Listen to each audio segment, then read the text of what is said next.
Good evening. Good evening. My name is Gaston Alonso. I am the director of the Ethel R. Wolf Institute for the Humanities at Brooklyn College, and I am very, very excited to welcome you to today's event. It's a celebration of Brooklyn College philosophy professor Dena Shottenkirk's latest book, Art as Cognition, reframes the aesthetic experience as conversation. And so please, I want to ask you all to extend a round of virtual applause to Professor Shottenkirk for this wonderful book. Congratulations. Congratulations.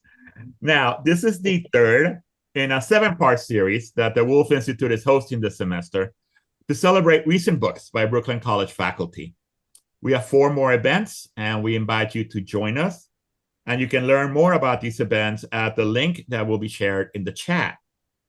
Also, a recording of this event will be available at the Wolf Institute's YouTube channel, where you can find recordings of other events in this series, and that link will also be shared in the chat.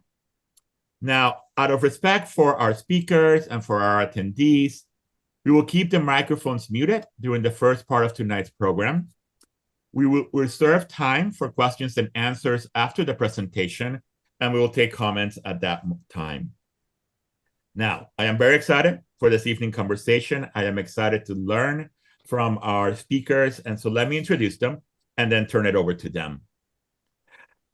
Dena Shottenkirk writes in the field of epistemology and aesthetics, emphasizing the intersection of the two, that is the intersection of epistemology and aesthetics. She's the author of Nominalism and its Aftermath, the Philosophy of Nelson Goodman, and of Cover Up the Dirty Parts, and co-editor of Perception, Cognition, and Aesthetics, an associate professor in the Department of Philosophy at Brooklyn College. She's also a practicing artist and formerly an art critic for such publications as Artforum. She founded the public philosophy nonprofit Talk POC, Philosophers Ontological Party Club, which currently sponsors public conversations between participants and philosophers. And I am so excited and so proud of my colleague and all of the different amazing creative things that you're able to do, Dena. Our second speaker is Nicholas Whittaker, who is an assistant professor of philosophy at Wesleyan University. Whittaker earned their PhD at City University of New York's Graduate Center. So it is nice to welcome you back to CUNY. Welcome. They received their BA from Harvard University. Their current book project explores the political and aesthetic registers of Black horror cinema. More broadly, their work focuses on the nature of race and on the role of aesthetics in political, spiritual, and analytical philosophical traditions. Their writing can be found in the pages of the Journal of Aesthetics and Art Criticism, of Film and Philosophy, The Point, and the New York Times. And so with that, let me turn over the microphone to them so we can learn along with them. Thank you so much for being with us. Next. Thank you. Wonderful. Thank you. I have a spiel that maybe can start us off, and then I want to know if Dena has a spiel to start us off. My spiel is sort of to save you from the difficulty of, splitting the difference between humility and selling your book. Let me say, I love this book. This is a fantastic book. Thank you. I cannot recommend this book enough. Thank you. Opening this book up before, this conversation really felt like a jaw-dropping moment, because I think both I and in actuality many other aestheticians and philosophers of perception and phenomenologists, etc., are really starting to sort of buck at the theoretical constraints we've been handed down, from the past couple hundred years of academic philosophy. And it feels like there's so many people in different regions trying to figure out what's the language we need to be using. What shift would get our concepts in a better order and get our stories of the world to make more sense.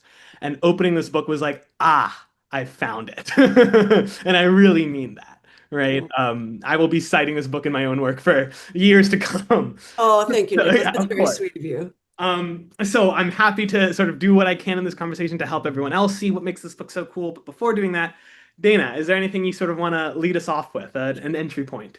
Gosh. Well, I think maybe I will just sort of repeat what you and I were talking about before we went live here, is that when I came to philosophy, it was after already having had been an artist for a while and having had been an art critic also. And when I got to aesthetics in my studies of philosophy, I was like, whoa, this seems entirely wrong to me. Mhm. And so I think it's sort of taken me a long time to sort of find my footings and to get a theory that seems kind of more true and more accurate to both how art is practiced by artists and how art is looked at by critics. And so that's what I've tried to do here. But it's weird that I ended up sort of doing it through the pathway of science Mhm. ultimately. And I think it sort of happened because what I realized when I did my dissertation on Goodman, which I then published that book, I thought that the main flaw of Goodman's point was that he was giving a semantic and referential account of aesthetics. And I thought what he fails to do is really talk about what happens to us when we're standing in front of an artwork. What is the experience of standing in front of an artwork? And it's not just the phenomenological experience, right? There's a lot of science that goes into it, like what is happening with our eyeballs, what is happening with our brain, and also what is happening with us socially when we communicate with the person standing next to us. Like, what is it that we're doing with that process? And so the conversation part of it, I realized was a really important part, but also then just the science of perception. And, I'm not the first person in philosophy who sort of switched over into using perception as an analysis of aesthetics. There have been several people in the last decade or two, who've done that. I think I do it a little bit, frankly, more robustly. And then I also marry more the social aspect of it, which I think is super important, is the social aspect. So, Yeah. Good. I think that triangle is something maybe we can all have hovering above our heads, right? This triangle of art experience, right, which is or art perception, this yeah. sort of ineluctably personal thing, sociality, right, and then science, right, as this sort of mechanicality that we all have, right? Like I think what I Yeah. love about this account is that it's like all three constitute this moment, right? And the language you use, right, in my book, I keep coming back to this language. Why is no one in philosophy of race talking about the actual moment of encountering racial difference? Why do we have no resources in the philosophical literature for like actually describing what's going on when you perceive someone as racialized as XYZ, right?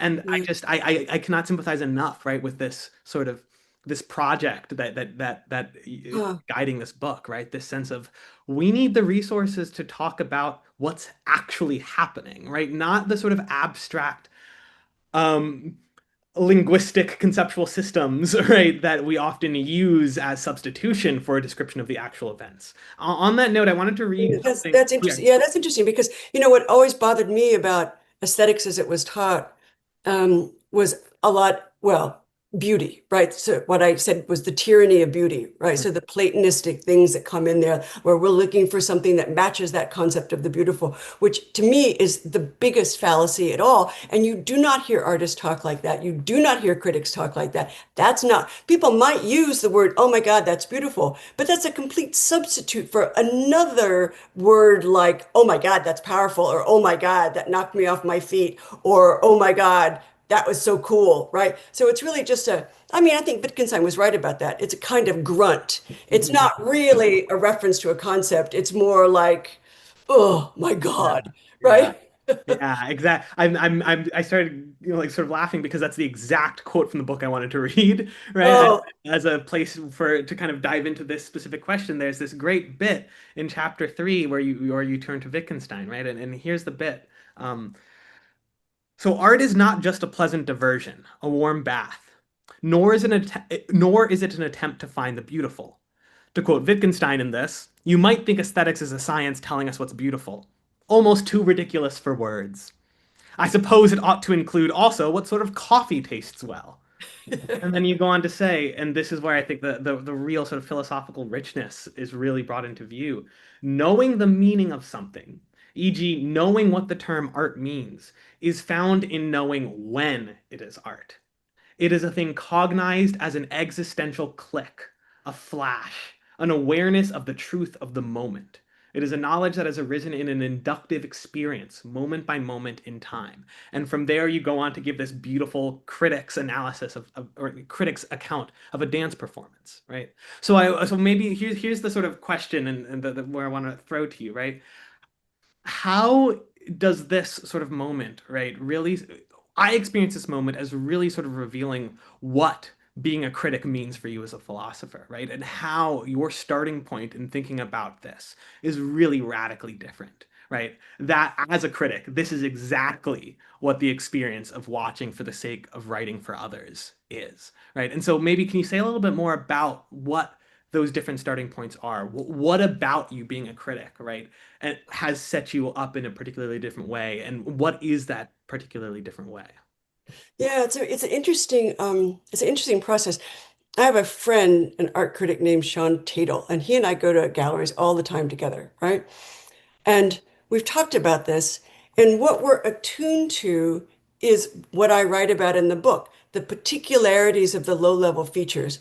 And those aren't necessarily attached to objects, right? And this is also the way our vision works. We significantly see low-level features, and these are at super early milliseconds of our perception. So art allows us to be attuned to those low-level features that are the important part of perception for us. It is gist, right? It's significantly low-level features. And art takes us out of, how do I say this? Let me just do the gist part. So gist is wonderful when you focus on gist, which is the first 300 milliseconds of perception. That's wonderful because it gives us actual information about the world. It's bizarre how much information about the world, like particularly things like orderly or disorderly. We know at 50 milliseconds, which is super important because that tells us how to react to it emotionally. Is it threatening? Is it enticing? What is it doing for us? And so just gives us information about the external world, but it also gives us information about how we stand to the world, how we are affected by that, our emotional reaction. This is from Gibson, right? The psychologist, the Canadian psychologist. And so this kind of low-level perception is we're doing it constantly. You know, we have like 4 to 5 eye saccades every second, and we're constantly getting this information in. And a lot of it is non-conscious information, but it's completely directing our perceptual and psychological and emotional and aesthetic responses to something. So when I stand in front of an artwork, my eyeballs are going ding, ding, ding, ding, ding, ding, ding, ding, ding all the time. And in this bizarre kind of way that we can do that, I inductively pull all of that together and kind of go, bam, this is what this piece is about. And I get the meaning of that piece as a consequence of that very rapid inductive process that has founded its feet and ground in the low-level features. So it's a very embodied, I mean, people use that word all the time, right? But it's a very embodied experience, which does not significantly rely on concepts. I think that that's the wrong way to look at it, right?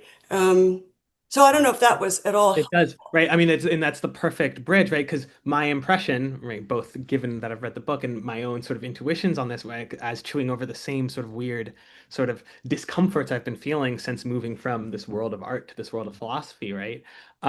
That sort of concept first process is the philosophical approach to art, right? So what does that process look like? What does it mean to sort of put concepts or put the object first in an analysis? Looks stupid. Yeah, I'm with you. I mean, like, other than that, I mean, I get I your have this gist. like, I get your gist. yeah, right, you get my gist. I always have this like cartoon picture in my head of concepts that are dressed up as traffic cops, right? That's And they're going, you go this way and it matches, and you go that way and it matches, right? But that's not how we see things. We're not like matching concepts to, that's a very Platonic way of looking at it. Like we have these like a priori concepts in our head, and we understand the particularities of the world as an instantiation of those concepts. I don't think that's the way it works at all. I think that we are grounded in the particularities of the world. and in a very kind of fluid way, right? I know this is sort of a nominalist point of view in some ways, right? But in a very fluid way, we get categories that we assign those things. We also get objects, right? Mhm. I mean, our notion of objects is the consequence of concatenating these low-level features in that way. But we can concatenate different objects depending on what is valuable in a proprietary way to us. So these linguistic objects that we develop, right, which might then sort of be reified in terms of concepts, right? But these linguistic objects are the consequence of us sharing with each other our gist and low-level perceptions, and then in consort with one another, deciding what we're going to call, what ontological chunk we're going to call an object. And so I'm emphasizing not that end of it, which is the objects, but the process by which we come to experience things and then share those experiences with others. So instead of starting with the object and figuring out how that's predicable for us as subjects, I instead start with the gist experience and figure out how it is that we share our gist experiences with one another and then socially construct linguistic objects. So I've Yeah. just reversed the order of being here. Yeah, yeah, and the order of right the not only the methodological order of operations of the analysis, but really the like metaphysical order of being, right? Because like it's no accident that the Wittgenstein quote is from Culture and Value, right? Because the Tractatus Wittgenstein, right, who's really sort of beholden to this atomistic sort of notion of objects, right, is really I think indicative of this trend you're diagnosing, right? Which is this sort of Yeah. this belief or this hope, far more than a belief, I think, this fervent hope that our language has a one-to-one relationship with reality, right? That our language carves Yeah. up the world, right? And so It's like just not true. yeah. It's just, yeah, Wittgenstein, I admire, I think mostly because he was able to turn around and say, everything I said before was wrong. I'm going to start over. Courage. Such courage, right? And like you read so much of what he writes, and that's exactly the feeling that you get. Like, here's a guy who's trying very hard to be honest. Yeah, And exactly. that is so valuable. He's not trying to be consistent. He's not even necessarily trying to make sure that he's right. He's just trying to be honest, you know? And I really don't say this to aggrandize you, but that's exactly the experience I had reading this book, right? Oh, that's Like, and great. I know, but like, I really, I had this experience, right? Especially as someone I'm approaching these conversations from a phenomenological sort of, disciplinary sort of track, which has superseded a lot of the problems that analytic metaphysics has gotten itself into, right? And so not only am I sort of finding as I'm opening this book and I'm like, like the phenomenological intuitions I have, there's the science, right? Which we'll circle back to, right? Because I do think the science is there for a reason, right? There's the science, there's the sort of conceptual gymnastics that's needed to make sense of this, right?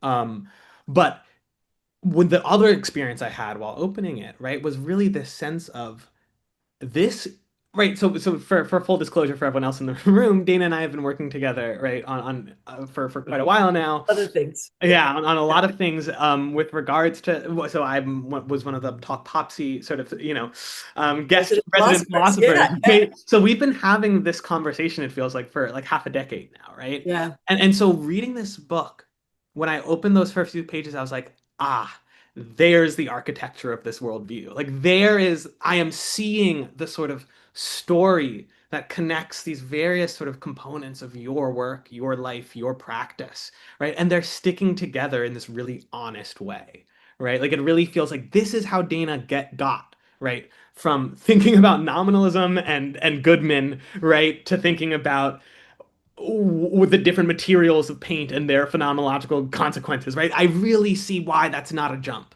right? And this is Oh, good. one sort Good. of consistent story, right? And I Yeah. think that comes from the honesty.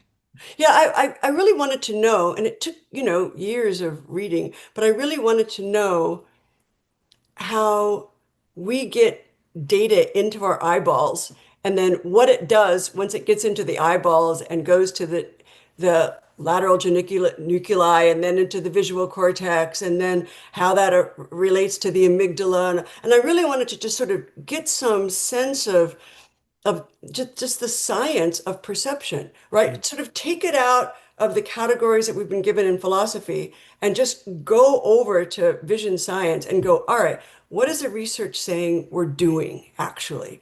And then try to make that fact, when they are facts, right, to make that fact in consort with my experience of what it means to stand in front of an artwork or what it means to make an artwork. And that's why I was like, all right, these two things have to mesh. If they don't mesh, something's terribly wrong, right? And so and that's why, I think the first couple of chapters are so technical in that way, of like going, this is the science of it. This is what happens. This is the part of the brain that does this. This is the part of the brain that does that. And then also go into the philosophical concept of sensing and to try to knit that in, right? Because philosophy has done a lot of interesting work for, hundreds of years, really, on sensing and the difficulties that we've had with understanding that, because I think that in philosophy, well, this is the Humean problem, right? That the sensing then kind of becomes solipsistic, right? And you don't have any actual access to the world out there because somehow now it's the sensing that is standing between your processes, your cognitive processes in the world out there. And so I was trying to figure out how the sensing, which is part of just experience, then gives us access both to the world and to us. Mhm. And I think that just does do that. I think that's the cool thing about Yeah. the research that vision scientists have done on just is it just tells us all the amazing things that we get within that 300 milliseconds, and then tells us also how we turn to the person next to us and go, wow, did you see that? And then, and this was why I tied Evans in there, because Evans talks about seemings and about sensing and the idea that sensing is obviously the opposite of linguistic analysis, right? But that sensing and the seemings that are part of it are then very fluid and they are provisional. And we are constantly in this very dynamic system where we are editing what we're seeing, we're changing what we're seeing, both on the basis of our own perceptual experiences, but also on the basis of the pre-existing linguistic categories that we're dealing with, right? We're dealing with everything already in a schema. So when we see things, we're already experiencing them in a schema. There's no like, objective reality that comes into us as a sponge, right? It's already interpreted. But then we're constantly changing our notion of those things as a consequence of the conversations around us. So belief then is this very social thing that exists in a probability framework, right? I'm completely in favor of people like Sarah Moss and her credences, right? Yeah. That our beliefs are constantly like water Yeah. in a tank, like, oh, more here, less there. And Yeah. art, I think, is an important engine in those belief systems. Art kind of tells us what to believe in. It doesn't just tell us what to look at, it tells us what attitude to hold to that thing that we look at. And so I think art is a really important way that we both chunk ontologically the world and also learn to create meaning in what we've chunked, um, as a Yeah. way of socially working with one another. Yeah. And that was the other part of it. I just kept going, you've got to have some explanation of art that explains why it is that humans do art, Yeah. right? This is an important part of being human. You don't see other animals like drawing in the dirt and going, hey, look at that. Yeah, when you mentioned this part in the book, right? I was thinking about play, right, and how animals play, but how you're right that that's not exactly what's going on with sort of visual artworks, right? Probably not quite what's going on with music, which I also have lots I want to think about and how this helps us. This whole framework helps us think about sound and music. But in any case, right? Although we Yeah. may be wrong about that. There was a man who came to a Talk Popsy event, very smart man, right? Mm, He was a finance guy, okay. and he sat down and he goes, "I think art is really play." He goes, "But it's play in a very serious way because it allows us to figure out problems without the stress of everyday work." And he goes, and then we take those solutions and we put them back into our everyday. And I was like, That's I like that. That does sound quite nice. Here's what I like about your account that sort of gets the nice thing about that, but sort of really still retains that sense of there's something special going on here, right? Which is the fact that the problems here when we talk about problems, right, we often end up talking in that way you describe in the book, right, as the pragmatic way of experiencing the world, right? And that's a way of experiencing the world that, again, as you say, right, is really bound up with concepts and object-centered thinking, right? When trying to solve a problem, we're thinking there is an object that needs to be a certain way or that needs to be in a certain location or something needs to happen to it, right? And what sort of concepts can I use to string together this plan of action to help me interact with it? Although it's certainly the case that artists, as you so wonderfully describe, right, are in some sense sort of playing around with or experimenting on perception. The meat of your view, right, is that that's not the same type of play or problem solving as me trying to make tea, right? Where that requires these concepts. That's where the gist and the sort of low level features really sort of, I think, help the significance of the view really come into view, right? That like the negotiation and the process here isn't concept forward, right? yeah, it's That's not. not what artists are doing. And I think that's Yeah. a big sort of bombshell to drop on the world of aesthetics. Yeah. Yeah. I know in teaching drawing and in teaching painting, like say for example, you'll have a model sitting in the middle of a room, right? And you can point out things to all of the students like, oh, did you see that? Oh, did you see that? Do you see those contrasts? Do you see that, right? Each student is going to come up with a radically different drawing or painting of that. And it's that is important, right? Because what each person is doing is not expressing, that's the wrong way of saying it, right? They're not expressing their feelings about that thing. What they're trying to do is go, this is what it's like to me. This is what it's like to me, right? This is my perspective of the world. And that was why I pulled in David Marr, right? And because he has this sort of like the world comes to us in this kind of fulcrum, right? And his theories about vision. And the world comes to us, and what artists are doing is going, look, this is how the world comes to me. This is how the world seems to me, to go back to the Evans, right? And then I'm taking that and codifying that and giving that back to you so you can see the world in that way. And so it's this profound way, I think, that we share our one-to-one perspectives with each other, right?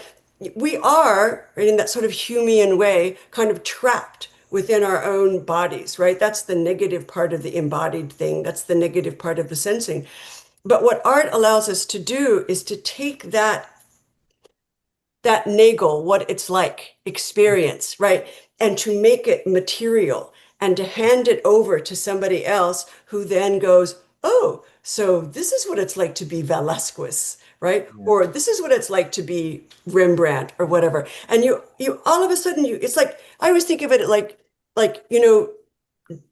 those dolls that you had when you were little? You probably everyone had them where you changed clothes and you put different outfits on. Yeah, of Everyone had course. those, right? Yeah. I love those. I love those too, right? And everybody, it's like that's what we do with art, right? So we get to like dress up and be somebody else for a moment. But that kind of, I think that's why it's that guy said it was like play, Yeah. because it's like we get to play at being that person. And then I see options and solutions to the world that I wouldn't have seen otherwise. Yeah. Like now I go, oh, right.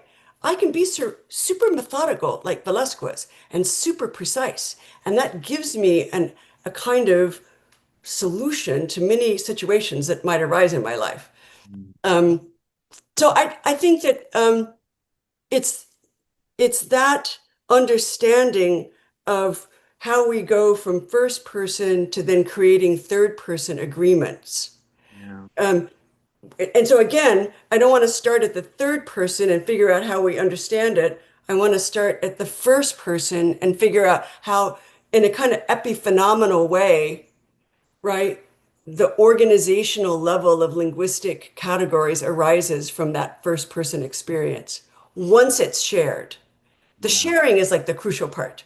Yeah, I mean, here's Wittgenstein again, right? Like there Okay. is no private language and there's no private experience, right? Like it's built in that Yeah. our experience is already sort of being filtered to us through the public resources, the public schemas, right?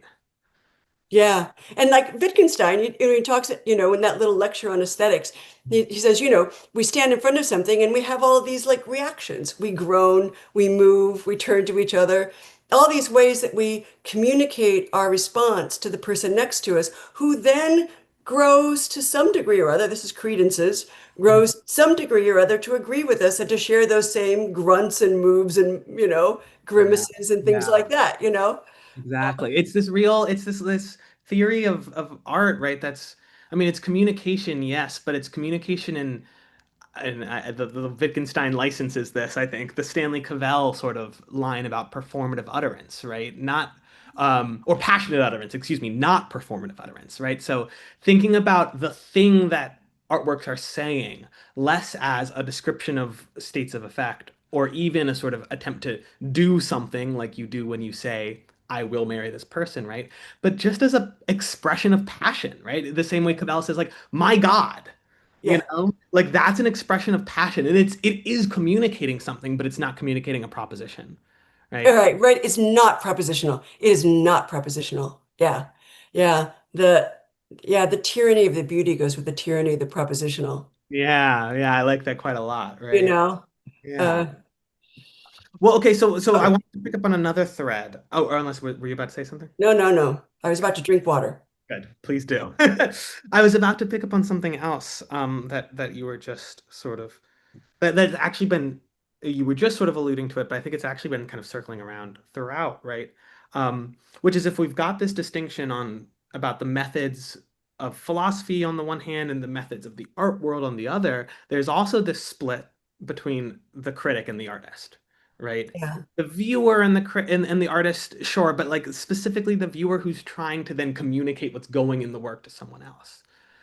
So what's the difference in what does trying to be a critic as opposed to just a viewer add to the experience of the artwork? That's a hard question. Yeah. Um, Critics are more critical. Yeah. I mean, that's for sure. I can go through a gallery or museum very quickly, right? Because I've looked at so much work in my life. Um, and I rarely find something that makes me stop and look again. And I think that that's kind of the norm for people who've looked a lot. Um, yeah, there's research done. I know this is like, we'll go back to the science, right? I There's, love all that. right, there's research done, right, on the different eye saccades between a critic and an Yes, untrained it's viewer. mentioned in the book. Yeah, good. Right? So a critic will have broader eye saccades, will look more widely and more rapidly throughout the whole thing. A non-trained viewer tends to look at the faces mostly, right? And then also because our eyeballs are geared towards looking at contrast, right? That part, the Yeah. non-trained viewer will look at. So the trained viewer, um, so I was just having this conversation the other day with a critic. I think the trained viewer also, because you know the history of art, you're able to kind of look at something and go, all right, that's speaking in that language. And so it's almost like bringing a set of luggage with you, right? That you open up. And if you're a neo-expressionist, you have a different set of luggage than if you're a conceptual artist or if you're tied to minimalism or whatever, right? So when you can look at a work, you automatically kind of know what category that person is operating in. So you're kind of looking at it within the framework of that work. That's a little harder today, right? Because, we've had now 50 years of postmodernism where everyone is just like, oh my God, when is this going to end, right? And everything tends to be a little bit more meshed up and a little bit more, um, potpourri around. But still, you can look at the work and you can kind of go, oh, that's about that and that's about that.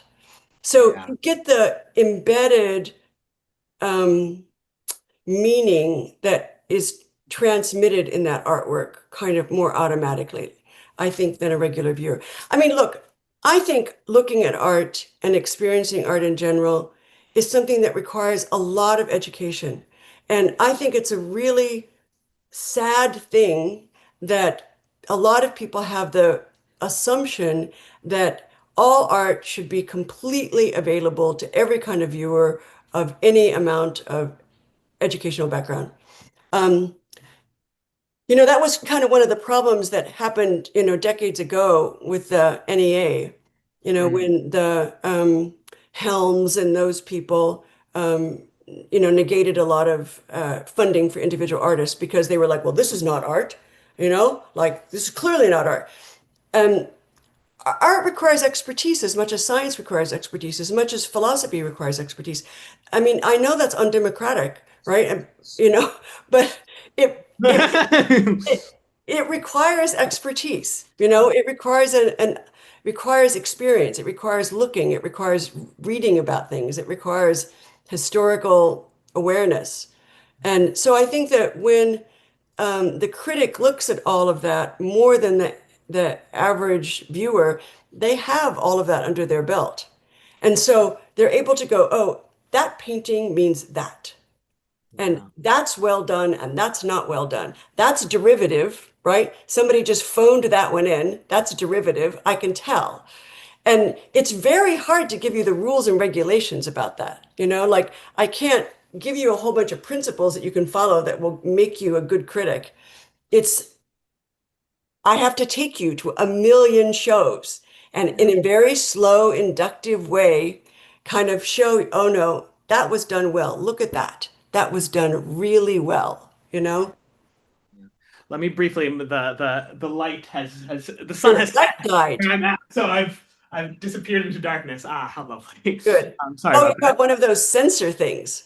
Yeah, yeah, I So wish. just flail every once in a while like this. And That's smart. Yeah, I should get that. Um, I love so maybe a couple things that might be worth picking out of what you've just said and thinking about a bit more, right? So on the one hand, there's this really neat way that your view already has this sort of way of talking about what you've just described, which is art history is just another set of public resources, right? Just like language, right, is usable in that it's a public resource, in that it has this history of use, right? In the same way, right? And this is something Goodman's sort of semantic theory, in a sense, gets right, right? There's this real sense of these things hold their meaning because of their histories of use, right? There's yeah, that's true. because of their sort of again in the same way words do, right? So just as you sort of have this sort of view of perception, right, as something that's always from the ground up funded by public resources,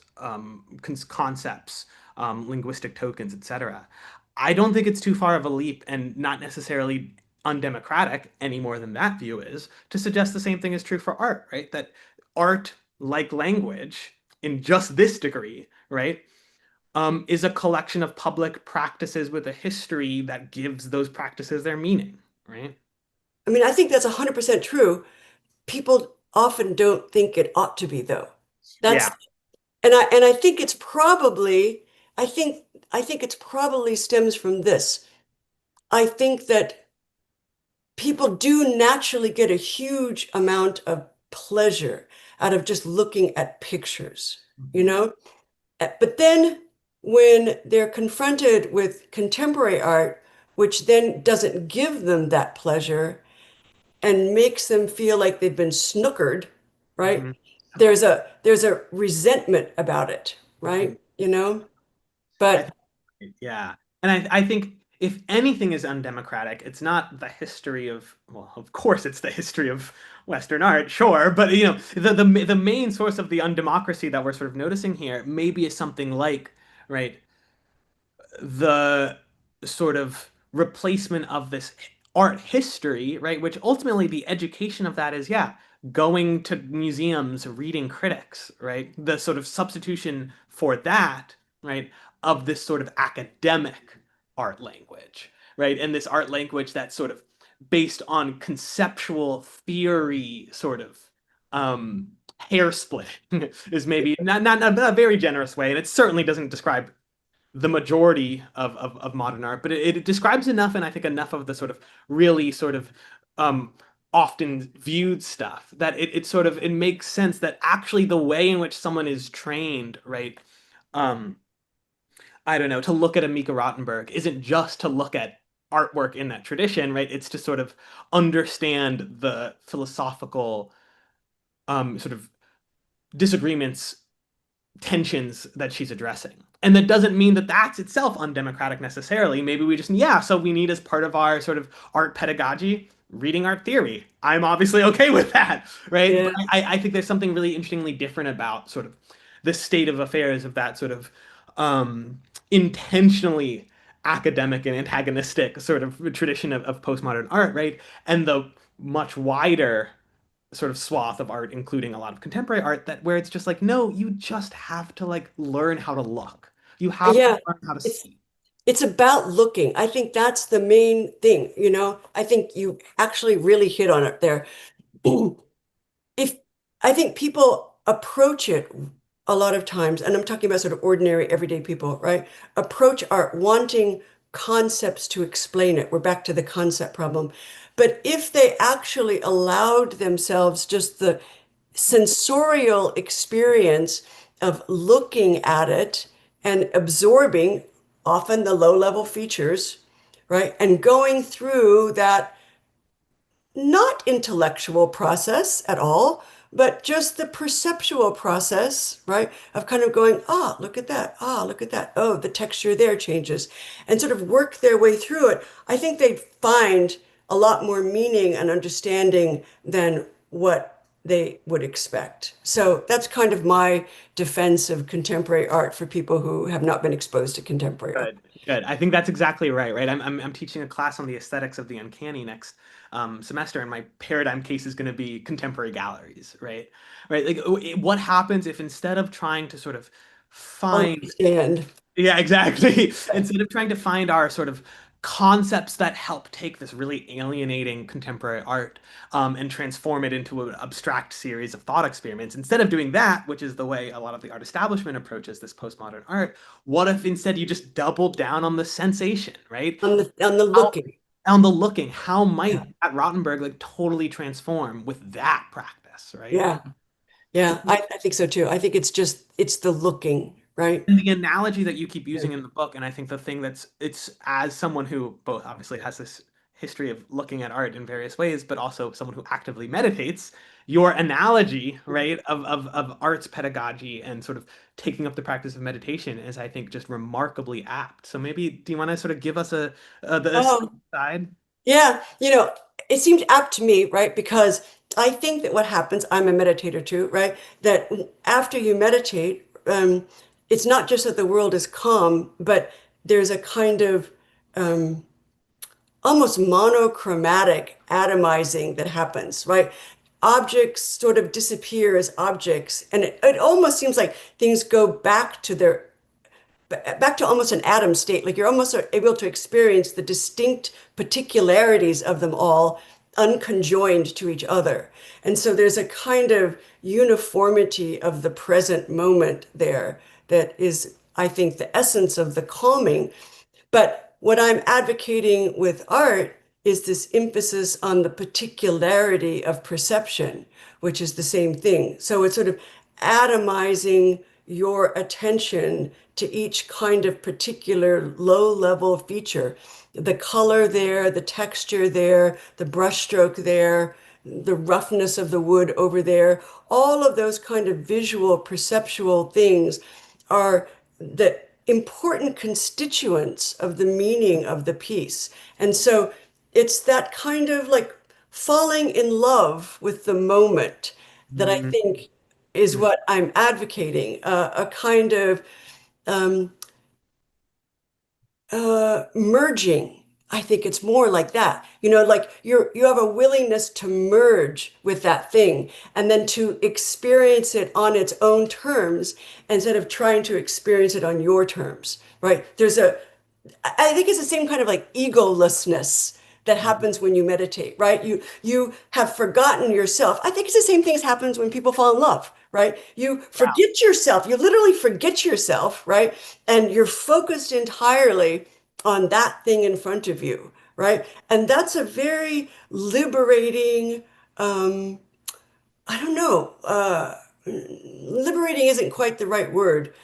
Um, It's a radical surrender of a very cool sort, right? yeah, It's the sense of, oh, there's nothing for me to do right now. right, Right? Like I can be here without doing, right? right. And to be here without doing is sort of to let go of the me that is the sort of that is constituted by these pragmatic procedures of trying to accomplish these various projects, right? To let go of those existential projects and just sort of let sensation happen Yeah. is this really radical sort of like surrender that I think our contemporary world makes it really hard to do, right? Yeah, yeah. It's nowhere in my calendar to do that. Right. Exactly. I can't fit not doing into my calendar. Yeah, yeah, I don't know how to do that. I think I love, I mean, there's this beautiful image from Heidegger, right? That and you keep are alluding to Heidegger in the book in ways that I think are really sort of crumbs I enjoy following. I love the way, right, you have this sort of bird's eye view throughout the book. You'll both, and that's my pitch to anyone who's sort of worried about the science. My pitch is like, it's not in the weeds, right? The book is like constantly reminding us of the big picture, right? And showing us how these granular details connect to the big picture, just like viewing art. Anyways, the point is that Heidegger has this really nice image where he says, right, in Division One of Being and Time, he's like, look, and is, importantly enough, this he brings up when he's pushing back against the subject-object ontological divide, right? He says, the body is not a cabinet, right, out of which the mind sort of forays forth to grab things to retreat back to the cabinet, right, to bring the external world back into the cabinet. That is our paradigm sort of Yeah. ontological model for the relationship between the self and the world, but like that's not what it is. What if we think of ourselves as you've described, like sort of ontologically constituted by our entanglement with the world, right, and with the things within it? Yeah, I think that's right. I'm I quoted Heidegger a couple of times, right? I'm I'm kind of more on the fence about Heidegger than I am about some other people like Wittgenstein or Gareth Yeah, Evans. But I I just can see I why. got to tell you the truth. I just don't know what I think, you know?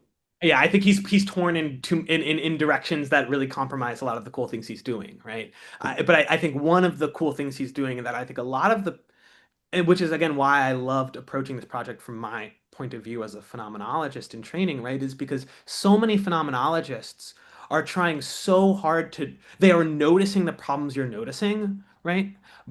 But their solutions for solving them are dependent on priors that you're doing a really, I think, cool job of like saying, we don't need those, right? So those priors are weird priors because they're not like metaphysical views. They're views about what philosophical writing is, right? About from whose point of view we should talk about art, right? Heidegger is still talking about art from the viewer's perspective, not Yeah. from the creator's perspective, right? Yeah. Yeah, I All think it's the important. Yeah. methodological moves you're making that really sort of get the project on a different foot. Yeah, yeah. It was important to me to also address it from the point of view of the artist. That's why there's one chapter that's like, this is what it's like to start and to look at the world and then to take that view of the world and to put it into your, but I think, I mean, to me, right, the two views of looking at aesthetics from the point of view of the artist and looking at aesthetics from the point of view of the viewer are really two sides of the same coin, right? Like at first, when I started this project, I thought, oh, they're going to be really different. But I realized that because it's two people having a conversation, like in a real way, right? It's the artist going, this is what it's like to be me in the world. And the viewer is going, oh, that's what it's like to be you. Huh. I wonder if it's ever like that for me. And it's a very, there's input output, like between people like that. And so it's not like a sort of static Turing box, right? It's this like Yeah. tons of Turing boxes all talking to each other all at the same time. Yeah, it's a beautiful cacophony, right? It's really Beautiful. the sense of Yeah. like, the art, the reason why maybe play is a word that makes sense as opposed to something like, stepping into the viewpoint of the artist, right? Is that it's dynamic in the way you've described. It's a conversation. A conversation is never just, oh, that's what you think. Oh, Right. okay. Right. If that's what this conversation was, boy, would it be boring, right? It's it's Yeah. it's about sort of like where I am starting from makes me experience where you're starting from in a particular way, but that is the beginning of the conversation, not the end point, right? The notice of the gap is where you then start to try to figure out, okay, where is that gap coming from? If I dive down into the details, does it still exist or does it start to disappear, right? All of these cool moves. Yeah. The dynamic system was really important to me because I think a lot of the problem with both philosophy, uh, traditionally, particularly with the perception cognition division, is that everyone had thought of it as a feed forward, very mechanical process, right? So I think that we're in philosophy, we're still operating on this, what is now an ancient metaphor of mechanics. And we've gone into a different paradigm in our world, right? I mean, when you go back to Rosenblatt's perceptron in the 50s, when he kind of goes, oh, it's the neuron that is really the model here, right? And then all of computing, right, after that, and AI now, right, is all about the neuron and how that kind of complex, very dynamic system with all kinds of feedback loops is really the way our brain works. This old-fashioned idea, which we got from Hume, from everybody, that it's this feed-forward process, right? It hits the eyeball and then it goes into the brain, and then you have perception, and then you have cognition. It's just like, that's just not right. It is much more complicated than that, right? And this is why I argue in the book for a dissolution of the border between perception and cognition, unlike Ned Block, right? I think that's just a very old-fashioned point of view that he's perpetuating there, where first you have the perception and then you have the cognition. I really think that all of that is kind of parasitic on this idea that we share perception, go back to Aristotle, we share perception with the animals, but only we do cognition, right? You're like, oh, come on, it's It's Denise Ferrer da Silva says it's Western philosophy's project has always fundamentally been why are we different and special, right? It's yeah, always yeah, right, been right. why are the ones writing who have this privileged access to our own internalities, right? How Yeah, can we make sure that we're the only ones who have this internality, right? And what I yeah. love about your starting point is just it's not right, and you're able to get to these points where you're saying, no, look, we do genuinely do something different than a lot of other animals, and Mhm. that's not an indication of a higher complexity, of a higher value. It's just an indication that the way we work is different because, of course, it is, right? Yeah, yeah, I think it's to me, it's a difference in degree, not a difference in kind. You Mm. know, and I think that our brains are just simply more complex, and we're doing kind of more things than animals. But I don't think that we have. I just. I mean, look at the world. Are we rational? I mean, come on, come Yeah. like You can't look at the world and not say that's a bunch of monkeys. That is yeah, a right. little, a little too crazy. It's not just our country that's crazy, although Yeah, exactly. we do beat the other countries in that way. I think that's probably right. Yeah, but like it seemed to me that the important point that was that was worth thinking about is how we formulate beliefs. Mhm. And our belief systems are a consequence of our conversations with each other. And our conversations with each other are significantly constituted by art and our experience of art and what we find meaningful, what we find important. And so that to me was, all of these things sort of knitted together, the social part, the science part, which then underwrites what it is that we're doing and explains what happens at that moment when I'm standing in front of an artwork. That's what's happening, right? And I could only get that from the science. I couldn't get that from anything else. And so I had to sort of get it from that. And um, there's still a lot that I'm not really sure about. But I hope that, the work that I've done is enough work that other people can finish what I was unable to finish. I'm game. I That's, mean, yeah, I really, and I think you there, know, especially, yeah, maybe this is what we can, because I want to make sure we get time for fun questions. So maybe we can yeah, start to head in that direction. But I just wanted to, I think that there's something really there's something in the water, right? And that's what I was sort of alluding to earlier, right? That philosophers, sort of perception scientists, right, theorists of human experience are really starting to, I think, notice that like, so I'm coming from this disciplinary sort of space that's really obsessed with mood, right? It's like, why have we not talked about mood sort of at all philosophically until recent years? Like, why has this like baseline feature of our affective world, which for what it's worth, I think is pretty identical with what you're diagnosing with regards to sort of whole scene perception, etc., right? That's Yeah, what we're doing when we're in a mood, right? But like, yeah. why is it the case that we're still so caught on these, where we're like snagged onto these old sort of architectures of thinking, right? I And think their old architectures of thinking is exactly right. Right. yeah. And it's kind of, it's very binary. Mhm. They're very mechanical, very binary.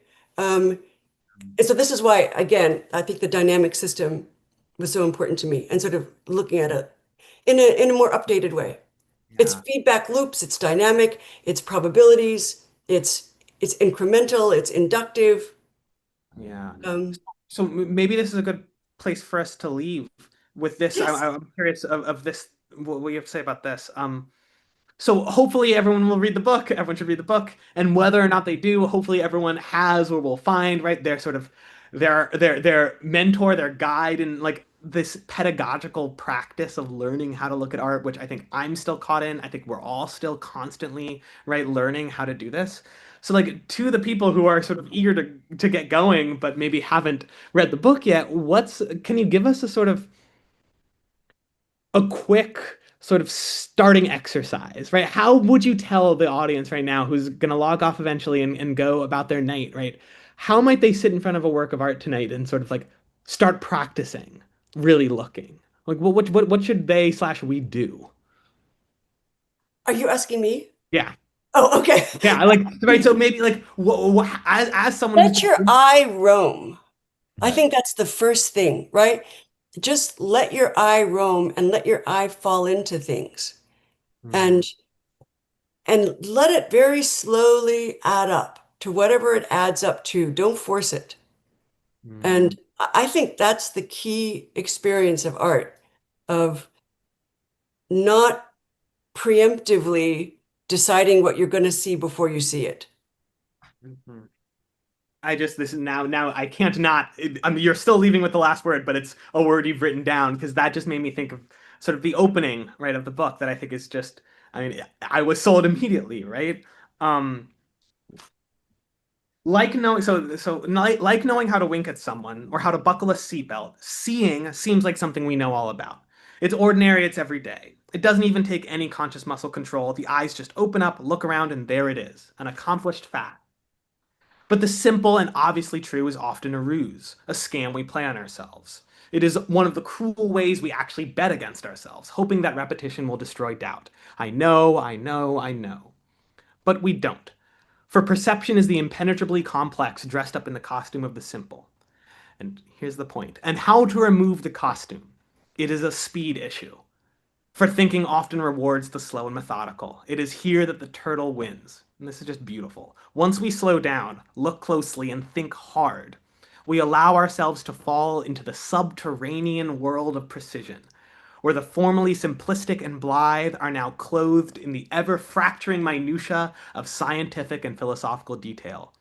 Glorious, precise, fascinating detail that shimmers with truth. And that is an experience I plan on having tonight as soon as we're done. I think what better sell of art and the experience of looking at it than that? Yeah. Thank you. Of course. Shall we do questions now? Questions? Yes, let's do questions. And anyone can put their hands up if you have a question, a comment, or write them in the chat, and I will read them. But before we get to the questions, wow, I just taken pages and pages and pages of notes, and then go read the book. But thank you so much for this conversation. But let's turn it over to those who have joined us. Any questions? Any comments? Um,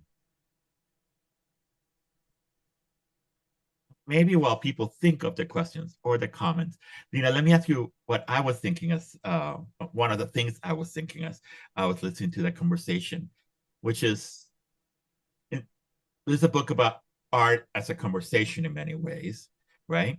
Mhm. But then I was thinking, but you also actually put together conversations through Talk Popsy, right? Public Yeah. conversations. So I was Yeah. wondering if you could connect that work to this book. Sure. Yeah, I mean, it was kind of, I mean, sort of obvious, the connection. I mean, I didn't really say it, but um, all right, so how do I do this? That that project started a long time ago. Oh, actually, this is a weird connection, Nicholas, because that project started a long time ago when about over 10 years ago, I was doing an exhibition down in Philadelphia, and it was an exhibition on nominalism. And I had just published this book on Nelson Goodman on nominalism, and I'd done a bunch of artwork. And I thought, well, this is kind of a complicated thing for people to understand in an exhibition. Maybe I'll have like a separate room with just a bunch of philosophers. So I asked Noel Carroll, your mentor, right? Yeah, I hadn't even like never made that Wow. connection, right? How And a cool. bunch of philosophers from UPenn, and Wow. I set up a separate room, and then I needed to like designate their distinctness from the crowd. And I thought, all right, now I need to get hats for them.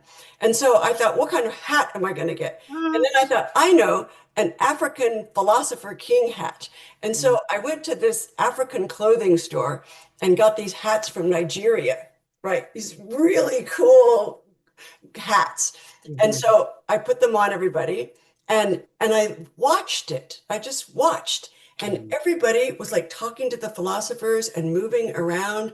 And I thought, my God, it's the conversation that's the really cool part of the exhibition.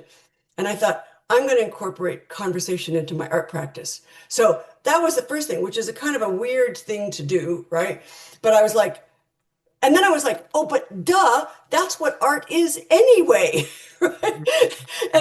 And it took a little while for that like to dawn on me, like, oh, and they're not two things, they're one thing. But nobody ever articulates it as that, right? Because people often go to the bar to talk about the artwork afterwards. Right? So so the conversation part is actually separate from the looking part, but sometimes people talk to each other when they're looking. So I kind of just said, all right, I'm going to figure this out. And then after a little while, I realized that, oh, conversation is also what philosophy is about. And so then I started to see it in this dynamic system. Like, I know what I know in my brain about philosophy because I've had these conversations from other people, right? And so it's like it's an input, right? So that's an input, and then there's the output, but then that output becomes other people's input. And I started to see philosophy not as these like soliloquies, just like art. It's not a bunch of soliloquies that we do. They are conversations that we do socially with one another. And so as I kind of did this experiment, and I thought of it as an experiment, um, I started to see, oh yeah, conversation is at the core of those practices. That's what they are. Thank you Yeah. for saying that. Because, well, your response at first was, it's an obvious connection. In hearing you say it, I think it explained to me how you got to the book, but also how it is that you want us to think about art. Yeah, and also I said in the preface of this book, and I should say that now, this was not my idea.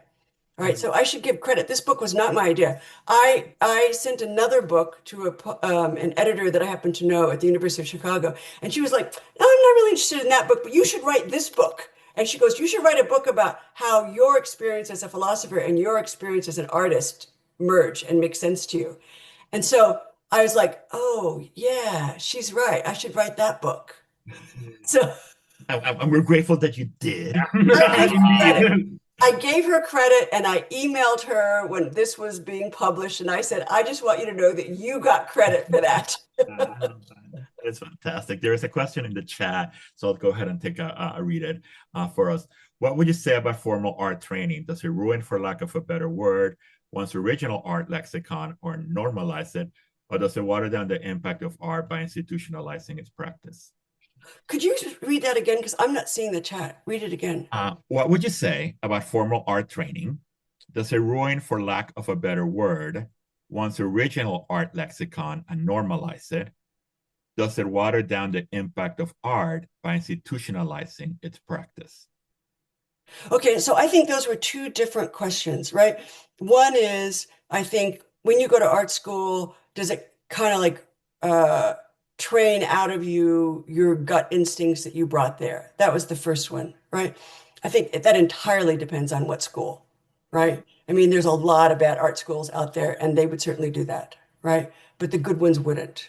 I think there's that institutionalizing. Now, that's a much more complicated one, right? That fork of the question is much more complicated because we're at a really bad time in history right now as far as art goes. And so I think that the reiteration of the modernist styles that has been part of postmodernism for 50 years is dulling people's ability to do things in a genuine way.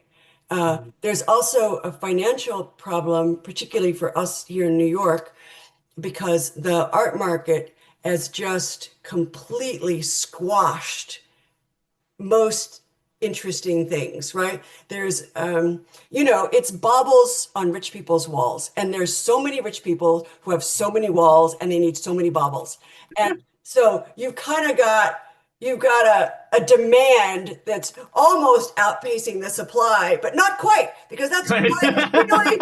coming in there. So There's always new MFA grads. there's, you know, um, and so, it's a problem right now. I am not the only one who says this, right? I mean, God, who can I name? Uh, well, let me think about it. Do I really want to name names right now? Good point. I'm Yeah. gonna say Dena Shottenkirk said that. That's what I'm gonna Well, Yeah. say. I think, I think I just if I can Yeah, just yeah, Nicholas, jump in, okay. please. Yeah, I completely agree. And I think that there's something also important here about the relatedness between the current moment of institutionalization and the current moment of reproduction in various modes, social media, right? Sort of various ephemera of galleries, right? I have a lot of gallery catalogs to galleries I actually haven't seen that have just been sort of slowly drifted to me, right? And that means that I've seen every Hilda Klimt painting there is, right? But that doesn't mean I've seen them, right? And that doesn't mean I've been given the sort of conditions where I could experience them. So I feel like the institutionalization is both in the sort of on the side of the production, but also in the distribution, right? And how art is being distributed, how it's being sort of accessed. Yeah. yeah. I mean, so many people have complained about the proliferation of market conditions. I did an interview with James Cohen for that edited volume of Perception, Cognition, and Aesthetics. And he's, blue chip, very smart guy. I've known him for a long time. And he just very bluntly said, money is the problem, and I don't know how to solve it, Mm. you know? Um, and he also said, he deals with these like he called them masters of the universe, right? These collectors that come in and they just want to make sure that whatever they buy is going to go up 10%. And that's the point of it, right? And so, London, New York is like that, Shanghai is like that. Vienna is not. Vienna doesn't have much of a market, which kind of makes the stuff going on there sort of interesting. Uh, Hmm. but, you know, And that's one of the older scenes that you just listed too. Because I was thinking the Soul art scene is very similar, right, yeah, to these other. I mean, it's all these sort of new hot spots, right, of art that also by no accident are also these, market centers. yeah. And so, the art is in trouble and has been for a while. And like I said, plenty of people have said this. You go to the New York Times and read this, go to the New Yorker magazine and read this, you know. Uh, Plenty of people have said this, but nobody has a really particularly good solution to the Yeah. problem, you know? So we have a response from the saying, so very insightful, thank you, fascinating. And we have another question about social media and how social media affects the creation of art. Does it have the power to decentralize the traditional art market? And I'm Mhm. thinking also about the way in which we perceive art, not on the gallery wall, but by scrolling on our phone, right? What does Yeah. that do to the perception of it? I mean, yeah, I mean, people see more things, right? But it doesn't really um, it doesn't really change, it doesn't change it doesn't change the market, because, you have this sort of interesting system here where you have gallery dealers who are basically the gatekeepers for the money people up here, right? So you have the collectors up here who are only going to buy from those dealers because they want it to go up. So yeah, I mean, there was at the beginning of social media this thought of, oh, the art market can now be democratized and I can just sell it directly on Instagram or whatever. Well, yeah, you can, right? Of course you can. But you're not going to sell it for very much money because the people who would sell it for more money are going to guarantee that it's going to be worth more because they're going to make sure that they put you in enough shows and enough, you know, connections around the world that that stuff is going to be worth more. So it doesn't, social media, I mean, again, I'm not the only one saying this. It didn't really help us out in the end. It really, it was not the friend we thought it would be, you know? Uh, Given how it started, yeah, Yeah. we should have seen it. There's one last question, and I want to make sure we get to it before we're out of time. Um, Thank you both so much for this wonderful conversation. I am looking forward to reading your book, Dena.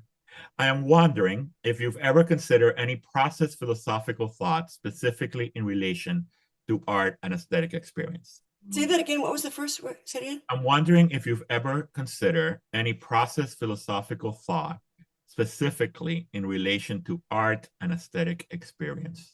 Process philosophical. Oh, you mean, do they mean process art? No, I think it's there's been some interesting work recently on sort of event-based metaphysics rather than Oh, oh, object-based metaphysics, right? And thinking of our core ontological units as these processes of events. oh, right. Okay. I know what you're talking about. I don't know. No. Nicholas, can you answer that one? Yeah. You I see, can't I explain feel like you're more on top. Yeah. I Like you can't have something explain to say. why you have or haven't considered it, but Yeah, I yeah. can Tell me. why What have I it done? might be useful. I think the basic idea would be something like what I've been, because I was having a similar thought while reading, right? That the focal point of your analysis really seems to be, right, sort of the process of art looking, Mm. that's where the value comes from rather than any particular experience of any particular, right? So like yes, those experiences of the particulars are really kind of cool and that's where we get that first attract, right, draw, right? But the ultimate value of the art experience really derives from the process of looking, re-looking, training one's eyes, right? Does that sound right?